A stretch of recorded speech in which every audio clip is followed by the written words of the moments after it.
I finally finished my Halibut sweater and I am dying to talk about it. So let's go. I'm Brina. Welcome back to the Cozy Chaos podcast. Thank you for being here today. As you can see, I have finally finished my Halibut sweater. It has 2 sleeves and everything. Look at that. I'm proud. I'm finally done. It was a fun project. There are some kind of pros and cons to the finished object that I'd like to talk about. We'll get into that in the next segment. But first, I just wanted to thank you for being here and let's get going. Hi, I'm Brina. Thank you for joining me on today's Cozy Chaos podcast. Today we are going to be talking about the Halibut sweater because I have finally finished and I'm so excited to talk about it. This pattern is by Caitlyn Hunter. My friends and I are all making different versions of this sweater with different colors. I chose this kind of lilac color with the blue for contrast. I'm really excited about how it turned out. There are definitely some things I would change doing the project again, but it's all a learning process. This is my first big color work project, and overall, I'm really happy with the finished object. I'm actually the second to last person to finish the sweater, so after we're all done, we're going to get together and kind of celebrate in our success together, and I will make sure to take videos and put those in the next episode after that happens.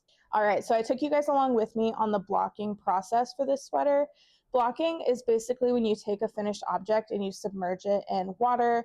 You can add soap, but it's not really about washing the object as much as it is about kind of like allowing the project to settle into its final form. So if you have minor tension issues before blocking, a lot of times the process of the stitches getting wet and then drying again will allow that tension to sort of even out throughout the whole sweater. Alrighty, so this is what it's looking like on so far. I've got this edge that flips up a little bit. Generally, it's a pretty cropped shape, I would say. Hips are about here. All of my uneven stitch work should even out a little bit with the block. You know, the tension was quite loose for my blue here as compared to the purple, so I'm not quite sure what's going to happen as that blocks out. We'll just have to see. So as you can see here, the yoke is also pretty deep, meaning that the armpit kind of seam here is quite low. This is definitely something I would need to wear a tank top under because it's going to ride up a lot when I move my arms. So here we've got the kind of general fit of the sweater. Things are already quite big, so I imagine this is going to be quite the oversized sweater when I am done with it. And that's all right. We learn. Sometimes we make mistakes, and that's just fine. Alrighty, so this is where we ended up post-block. As you can see, the stitches have evened out a little bit. The drape to the fabric looks a little bit more natural. The sweater as a whole has grown, and I will show the difference there so you guys can kind of understand what the blocking process really does. Overall, I'm pretty happy with it. There's definitely things I would change doing this project again, but it was a learning experience, and I'm happy with the finished object and excited to wear it. So sort of the point of blocking is to kind of even out your stitches and settle the tension.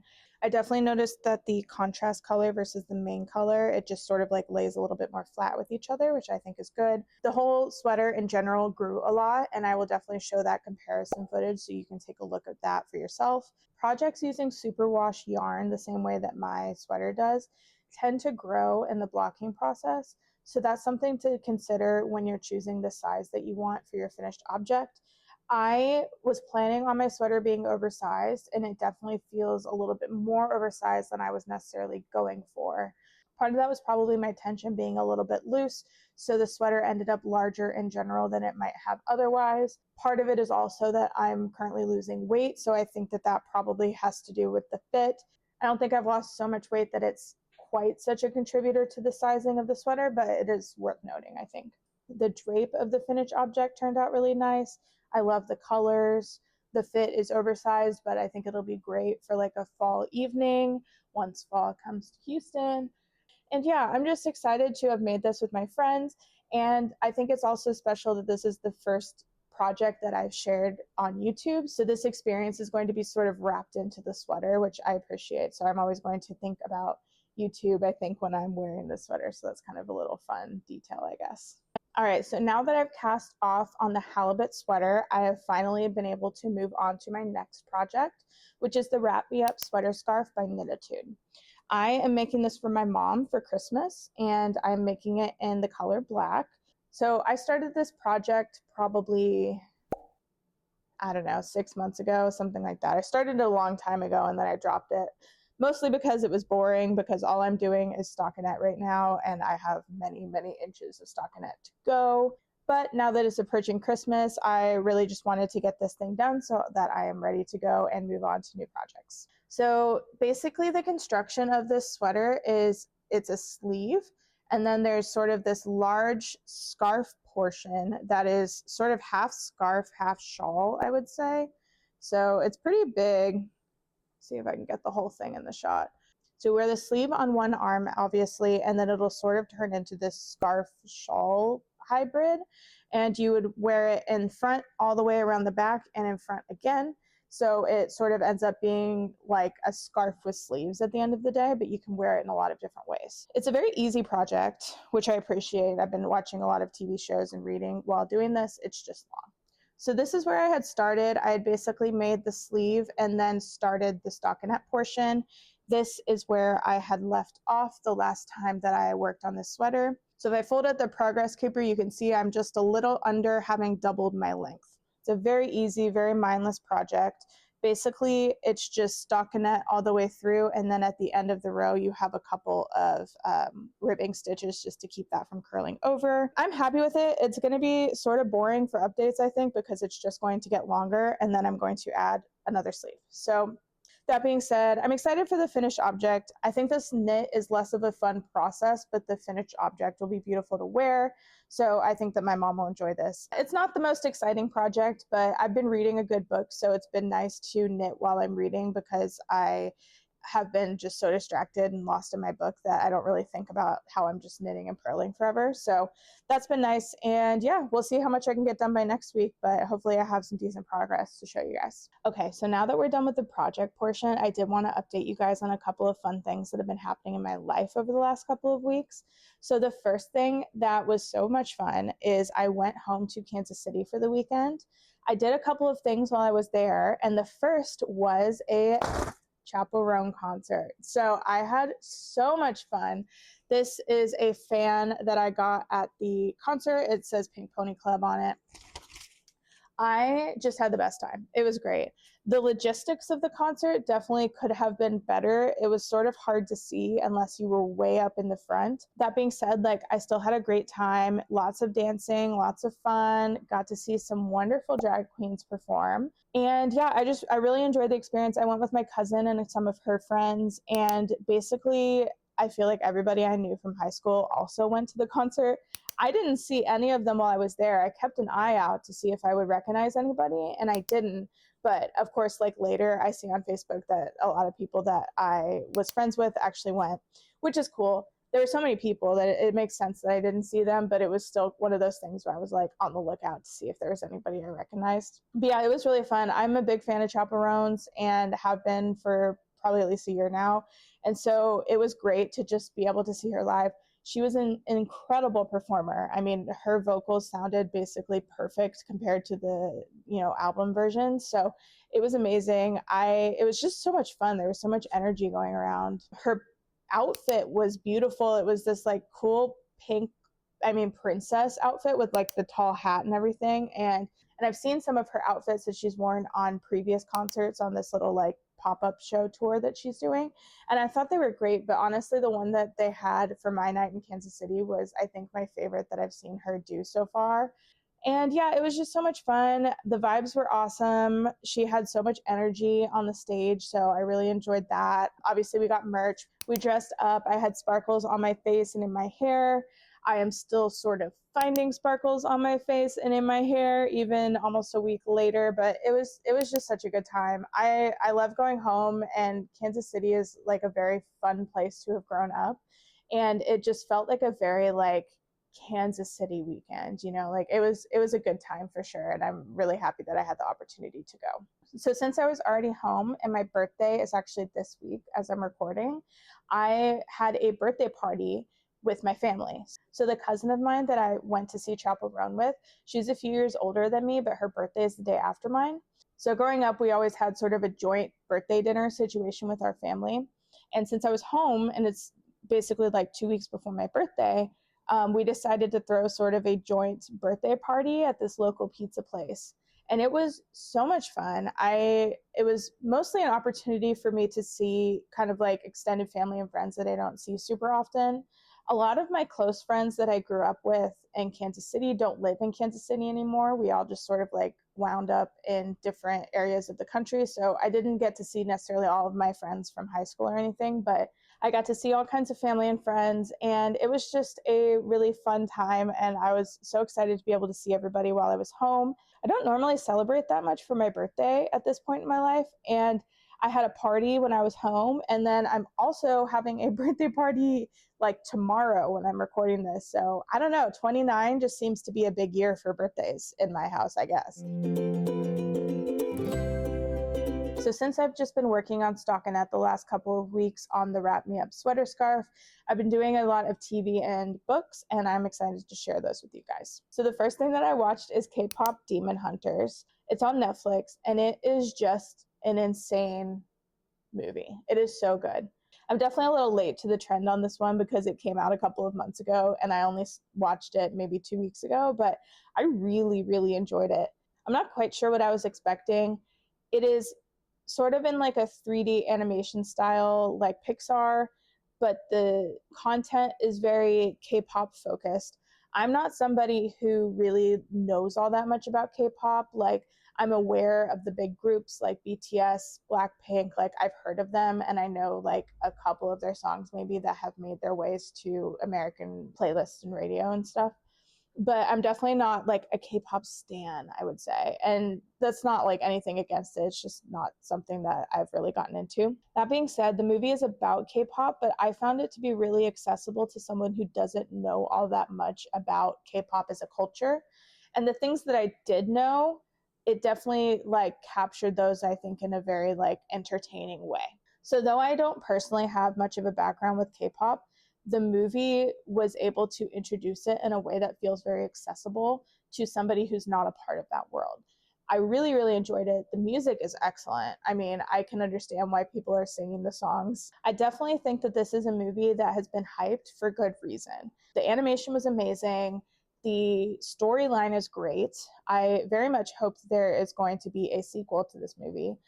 The songs are incredible. I mean, I think one of them like literally hit Billboard charts because it's so good that people are listening to it on the regular radio, and it's like a show from a Netflix animated movie, which I just think is really cool. So yeah, I would definitely recommend this movie if it's something you think you might even be remotely interested in. Sometimes I get annoyed when things get hyped up too much, but I really, really believe that this one is worth it. So definitely check it out. So I've actually been reading a lot as I'm working on this sweater as well, especially with stockinette. I don't need to like be so wrapped up in the project. So I have the sort of like mental wherewithal to press to go to the next page on my Kindle and not lose my spot when I'm knitting. So it's been kind of nice to get a little bit more into reading while I'm working on this easier project. The book that I'm reading is called A Tongue So Sweet and Deadly, and it's by Sophia Saint Germain, or Sophia Saint Germain if you're nasty. And it's a really good book. It's definitely in the romantasy genre, so like kind of half romance, half fantasy. It's the first in a series. I sort of compare it to A Court of Thorn and Roses and Throne of Glass in that it's about like fae in that way. But I would say that it's a little bit more approachable than starting with those books if you've never read like romantasy before. The pace is quicker, so I would liken it more to like Fourth Wing, Iron Flame in that way, but the content is a little bit more Court of Thorn and Roses, Throne of Glass. And it's been really good. I'm really enjoying this book. It feels like a fresh take on romantasy. Like logically, I know that it's like many other romantasy books, but it feels a little bit fresh. The writing is good, and I feel like it's going so much quicker than I felt like A Court of Thorn and Roses did. So I've really been enjoying this series so far, and I'm definitely going to be picking up the next book after I finish this one. A friend of mine recommended this book to me, and it's definitely been fun sort of like texting her my reactions as I hit certain plot points. And she's already almost done with the books that are available from the series, and I believe the fourth book comes out in like December or January. So I'm excited because I'll probably be able to catch up by then, and then I can start with the next book and sort of be a part of that moment as it releases. So I'm excited. It's been a good book. I would recommend it so far. If any of you have read it and you have some spoiler-free thoughts that you would like to share, I would love to see those down in the comments. All right, so you've made it to the chaos queue. This is where I sort of talk about things coming up in the near future for me. If you want to know one thing that came up in the near past for me, please go check out my fall thrift haul YouTube video. I really enjoyed it. It's definitely on the shorter side, and I thought it was a good video. The YouTube algorithm does not seem to agree with me, so if you wouldn't mind giving that a view, I would really appreciate it. Obviously, in the near future for projects, I'm going to continue on with the Wrap Me Up sweater scarf. I'm hoping I can finish that within the next episode or two. So in terms of what else I'm going to work on in the near future, I want to make some baby things. So if you caught my thrift haul video from last week, you would have noticed that I actually bought a lot of baby items. And that is a little unusual for me because not pregnant, not having a baby. But one of my really good friends is pregnant, so I am going to be sort of baby focused for the next couple of months, I think, in terms of my crafting. So obviously I want to knit things for baby, but also I want to do some like non-knitting crafts. So one of the things that I want to make is sort of like a busy book or an activity book out of felt. And so I'm really excited about that. Sort of like how to do a zipper or tie a shoe or, sort by color, things like that. And there's a lot of inspiration for that on Pinterest. So I'm excited about that.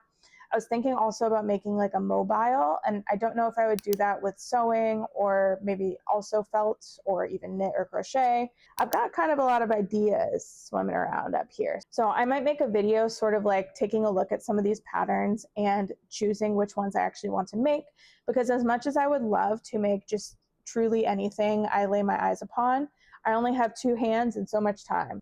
I'm excited for the process, but I do need to sort of hold myself back just a little bit.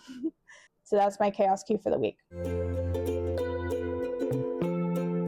All right, so for Tangled Mess this week, I thought I would take us through some Reddit Halloween costume fails.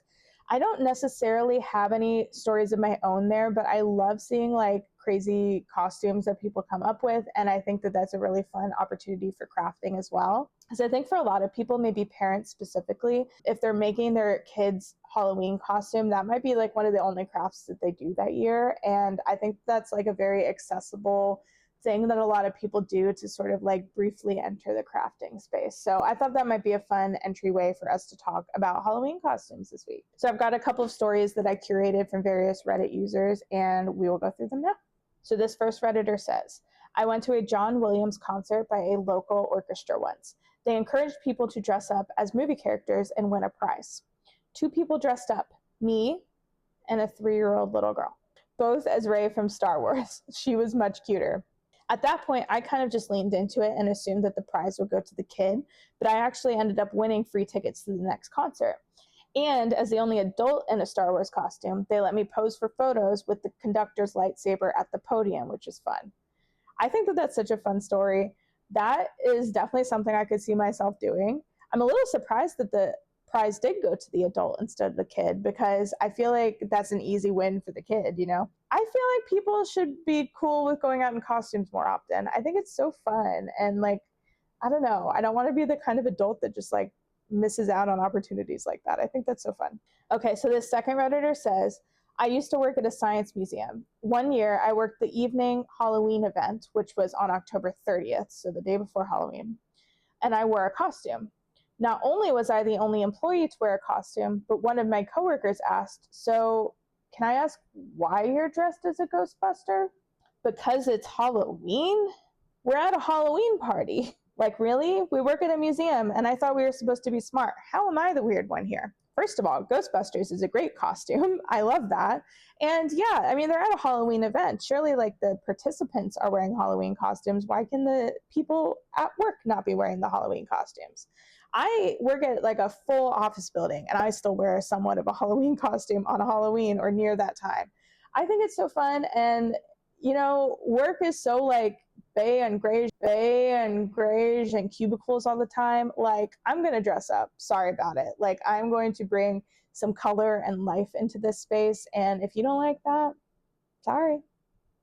Get with the program. All right. So the third Redditor says, I have a theater background and nailed it as Madonna Blonde Ambition tour, complete with a blonde ponytail and cone breasts. Well, I am a guy, and we had people coming in from other buildings gawking to see me doing clerk work as her. I won a gift certificate. So that's amazing. That is great. I love like a gender bender costume. I think that's so fun. And people should be more willing to do stuff like that. I think it's just like such a fun way to like subvert expectations. So this next one's really funny. The Redditor says, once I was walking down the street and saw a kid playing pirate. So I walked up to them and said, "Yar, matey." Kid ran away crying. Turns out she wasn't playing pirate. She just had an eye injury. So when I read that for the first time, I was like laughing out loud. That is so funny. I guess it depends on the kid's age, but I feel like the kid should kind of get the whole pirate thing. But maybe it was like a really little kid.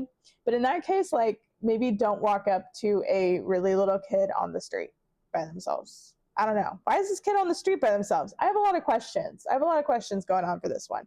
But either way, very funny situation. And I think that that's amazing. So this last Redditor says, 30 minutes before a costume party, I went to a thrift store to try and cobble something together. 30 minutes of looking later, I found an old bowling shirt with the name Chaz written on it. So I decided to become Chaz, a character I made up on the spot who was sort of a sleazy womanizer. I had a friend smear a bit of lipstick on the collar, and I took a King of Hearts card out of a deck to offer as my business card. I didn't break character the whole night. Turns out all of the ladies wanted to smear lipstick on my collar. Twist, I woke up the next morning in one of those ladies' beds, and the shirt was gone. Gone! The price I paid. Chaz, I'll never forget you. I thought that was really funny. I love the idea of just like kind of making up your own character, and that is the costume. Like I do really love like kind of a costume that takes a minute to get or is sort of like a lesser known character or something like that. But to be able to do something with just a name, like he made this whole story based on one name, I think that is so fun. So props to this guy. I do think it is a bummer he lost the shirt. Maybe it'll show up again in the thrift store one day, or maybe our friend here should learn hand embroidery to put the name Chaz on a new bowling shirt. This could be an opportunity to get another person into crafting, and I like that idea. So that's all we've got for Tangled Mess today. So I've actually got a pretty good tip for you guys this week in Controlled Chaos, and that is try-on tubing. So try-on tubing is something I wish I knew about earlier on in my knitting journey. I feel like I could have saved myself many dropped stitches. So I would highly recommend getting this if you can. I believe I just got mine off of Amazon or something like that. You might be able to find it at your local craft store. I don't think that they sell anything like this at like Michael's, Hobby Lobby, or Joann's. But definitely keep an eye out. Maybe they do. It's been a while since I've shopped in a big store like that anyway. So it's basically just like a hollow piece of flexible tubing. And what you will do is stick it onto the end of your needles if you want to try your project on, or for whatever reason, take it off of the needles. And so I usually try to make sure it gets really snug on there. So then what you do is you just take the work that's on your needles and pull it through to where it is instead resting on your try-on tubing. So you can keep all of your live stitches together and none of them should drop if you're careful enough. And yeah, it's just a really nice way to be able to like literally try on your work. Basically what I used to do is take a piece of scrap yarn and a darning needle and just like pick up every single stitch so that I could try it on without having it affected by the needles. And this is just so much quicker. It is really easy, really convenient. Sometimes I can get a little ambitious, especially when I'm pulling the needles back through because I sort of have to pull on the try-on tubing. And it can make it to where it falls off and then you do drop some stitches, which is not good. I may or may not have done that just 3 minutes ago as I was demonstrating this. So listen to me and be careful when you're pulling. It's better to push than to pull, I would say. No.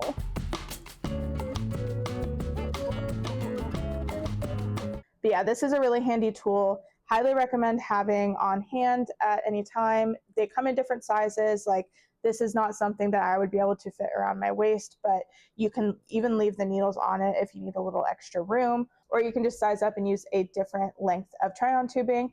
The pack that I have came with 3 separate sizes and some of them are really long, so it would be enough to sort of like go around the base of a sweater or something like that. Highly recommend.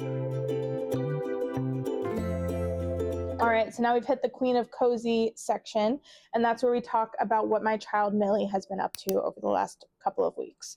So while I was in Kansas City, I had a friend come over and hang out with Millie. So she got all kinds of pets and love and attention from somebody who wasn't me, which while I think she probably would have preferred me, she also does love to get attention from anybody else because they're a little bit less bone tired at the idea of giving Millie attention.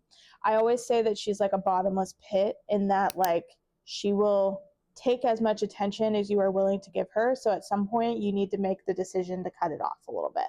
Love her so much. Also love just a little bit of personal space occasionally. So it is always a battle, I would say. Always a battle. But yeah, otherwise she's just kind of been hanging out while I'm knitting, being cute. She was very excited to see me when I got home, which always makes me feel special. That's what Millie's been up to this week. Alrighty, so thank you for joining today's Cozy Chaos podcast.